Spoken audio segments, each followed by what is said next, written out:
government.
Hi, Your Excellency. Excellency, Mayor. Hi.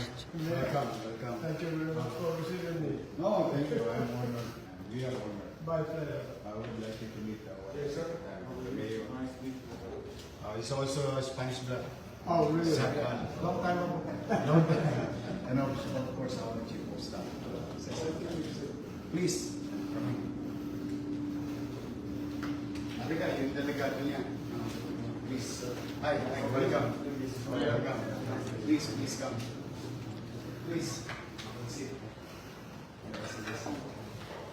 Sino boss? How are you? Very well, very well. I'm here to be easy. Mayor, Manila is very close. Definitely. And even closer. Yeah, very close. Most of our memories still existing. And our only way as a city government that really try to protect the remnants of things in the past. Hopefully, the national government and the local government will examine particularly Intramuros. That's where it started everything. And I'm very happy that First Lady initiated the program in the Riverside with the semblance of the past design all the way to our Acapulco, Manila Trade area, that area. So there's a development there for tourism